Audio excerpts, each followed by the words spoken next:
January has been the deadliest month of the COVID-19 pandemic in the U.S. so far, and the month, it's not over yet. 83,000 people have died in January, and the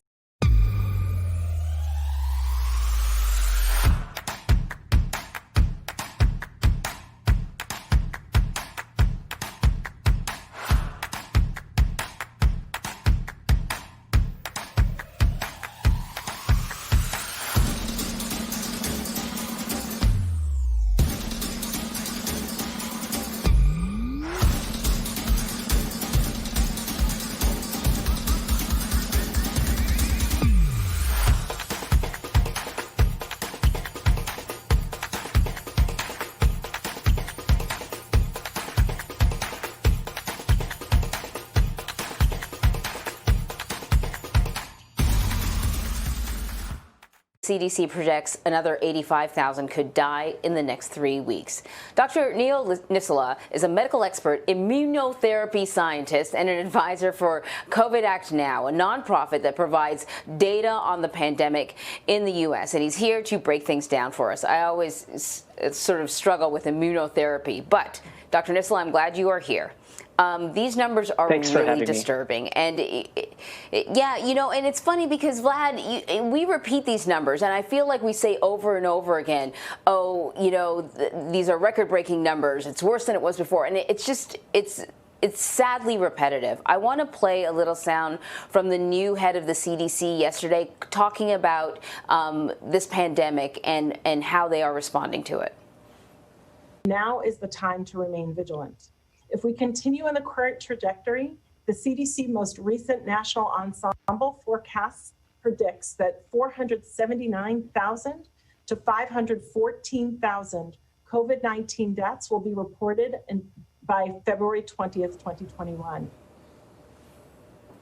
So I guess the question is, what's driving these numbers? We all expected a spike post-holiday, but it feels like we should be sort of out of that time frame now. Is it the new variants? What's going on?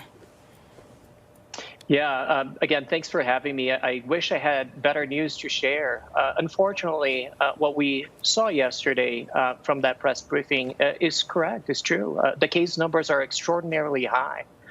I think there is a wide array of variants that are variables that are driving those high numbers. And one of them, of course, are the new variants that are likely in community spread already in the United States.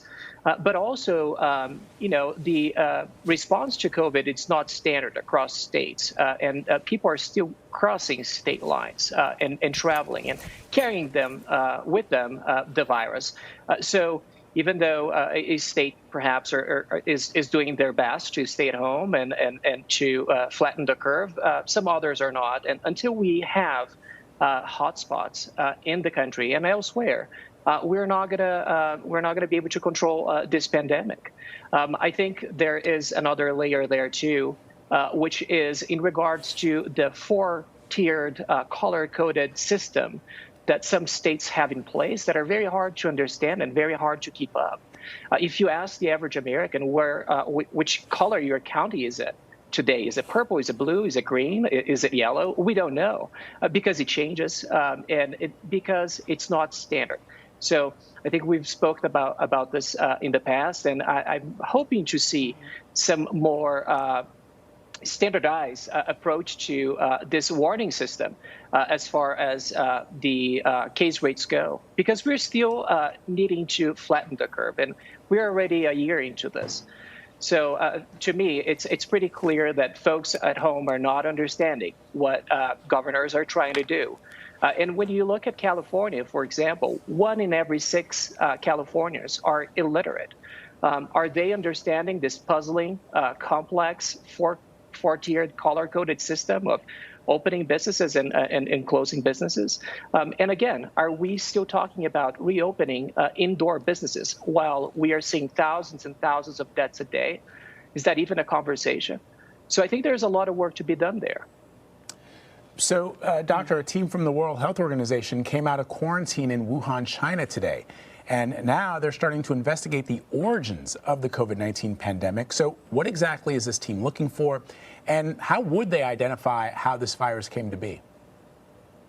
Yeah, I think the WHO team of experts, I think there are 13 experts there right now, trying to understand how this virus made the jump from animals, from the bat, very likely, to humans, and if there is any intermediate animal that it infected. So they're going to be collecting not only clinical data from the patients, but also samples from local animals, from the blood, from the stool, doing genomic testing, trying to understand how this virus came about, because it's quite striking that this virus made from the bat to the human without a potential intermediate animal. So I think right now, this first part of the mission, they're trying to establish communication between agencies that have been lost in the past year or so, and not trying to point blame, but actually trying to understand scientifically what happened there, if there is anything else to be learned. And I think there's a lot to be learned. And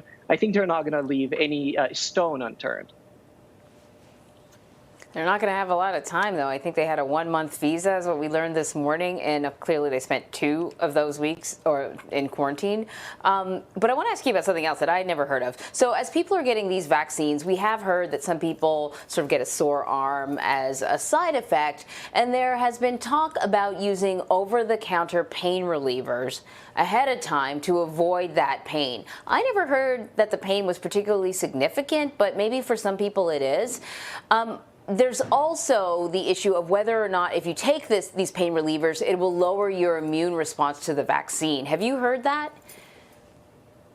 So there is a conversation between healthcare providers, scientists, researchers, to try to understand if taking over-the-counter painkillers, anti-inflammatories may stop your immune response or may affect negatively in your immune response. And the truth is, there isn't enough data to show us that there is anything there to stop your production of antibodies.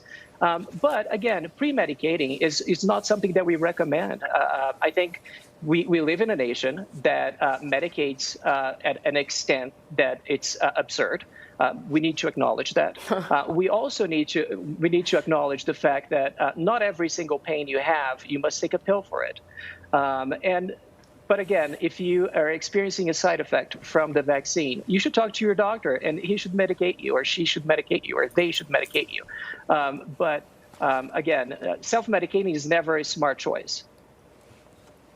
All right, Dr. Nissola, thank you, doctor, as always. We appreciate it. Thanks for having me.